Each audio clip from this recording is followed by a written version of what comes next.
Halo semuanya, selamat datang di ulasan materi kita hari ini. Kita bakal ngebahas sesuatu yang benar-benar mendalam nih, yaitu kerangka filosofis tentang konsep ilmu dalam Islam. Tapi tenang aja, ini bukan obrolan kaku soal belajar di ruang kelas ya. Kita bakal ngelihat gambaran besarnya. Gimana ilmu itu bukan cuma soal kebutuhan pribadi kita sehari-hari, tapi ternyata dampaknya bisa seluas peradaban manusia. Penasaran kan? Yuk langsung aja kita bedah bareng-bareng. Oke, jadi ini dia peta perjalanan kita hari ini. Kita bakal mulai dari melihat posisi ilmu itu sendiri, terus ke gimana ilmu jadi kebutuhan biologis kita, kenapa ilmu harus ada sebelum kita bertindak, urutan hierarkinya, perintah untuk terus belajar, sampai akhirnya kita bahas dampak sosialnya. Singkat padat kan? Kita lanjut ya. Nah, kita masuk ke poin pertama nih, kedudukan ilmu. Materi kita dengan tegas ngebuka pembahasan ini dengan ngasih tahu kalau di dalam Islam ilmu itu bukan sekedar pencapaian akademis, teman-teman. Ini adalah urusan yang paling krusial. Buktinya ada di sini. Ayat pertama yang turun ke Nabi Muhammad itu bukan perintah buat bangun sesuatu secara fisik, apalagi perintah buat perang, enggak sama sekali. Perintah pertamanya secara literal adalah bacalah. Fakta bahwa wahyu pertama ini langsung fokus ke literasi, itu udah mengunci banget kalau fondasi umat ini emang sepenuhnya dibangun di atas proses belajar. Terus gimana dampaknya secara personal? Kita masuk ke bagian kedua, kebutuhan dasar manusia. Kalau tadi kita bahas dari sisi sejarah, sekarang kita tarik ke ranah personal. Para ulama zaman dulu tuh udah ngerumusin ilmu sebagai kebutuhan biologis paling dasar. Coba deh dengerin analogi dari Imam Ahmad ini. Jenius banget.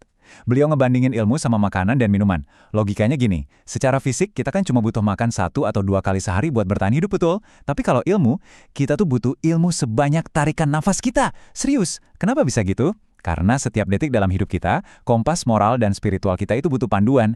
Tanpa ilmu kita tuh bakal ngeblang, nggak tahu mana yang benar dan mana yang salah. Dan jujur aja, itu bisa berujung pada kesalahan fatal dalam keseharian kita. Dari situ, kita nyambung ke poin ketiga, mendahului amal.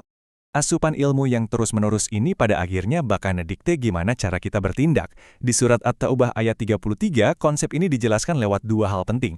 Al-Huda, yang artinya ilmu yang bermanfaat, dan Din Al-Haq, alias amal soleh. Susunannya ini nggak sembarangan loh. Al-Huda atau ilmu ini posisinya mutlak sebagai prasyarat buat Din Al-Haq. Gampangnya gini, penunjuk jalan itu harus udah kita pegang dulu sebelum perjalanannya sendiri dimulai. Nah, ini bikin saya pengen nanya ke kalian. Sebenarnya bisa nggak sih sebuah tindakan atau aksi itu dilakuin sebelum kita belajar? Kayak, bisa nggak sih kita asal bertindak aja tanpa punya pemahaman dasar soal apa yang lagi kita kerjain itu? Jawabannya diilustrasikan dengan pas banget lewat sebuah catatan kaki di sumber materi kita. Bayangin deh, ada orang lari-lari sembarangan, gerakannya nggak beraturan, terus tiba-tiba dia bilang, "Oh, saya lagi ibadah sholat nih." Nggak masuk akal kan?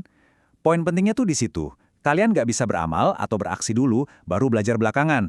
Aturan mainnya dan tata caranya harus dipelajari dulu secara spesifik, baru deh amal tersebut bisa dibilang sah dan rasional. Sekarang kita udah tahu kalau belajar itu harus duluan. Terus kita masuk ke bagian keempat, hierarki ilmu. Pertanyaannya, gimana sih dunia ilmu yang super luas ini disusun? Nah, Ibnu Rajab ngasih kategorisasi yang padat tapi logis banget.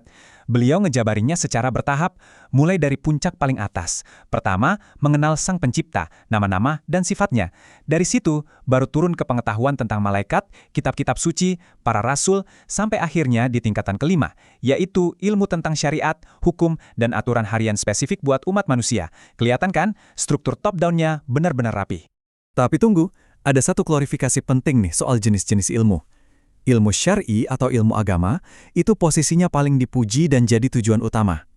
Terus, gimana dengan ilmu duniawi? Kayak ilmu data bahasa buat mahamin teks, atau bahkan fisika soal listrik yang ngasih kita penerangan buat baca buku.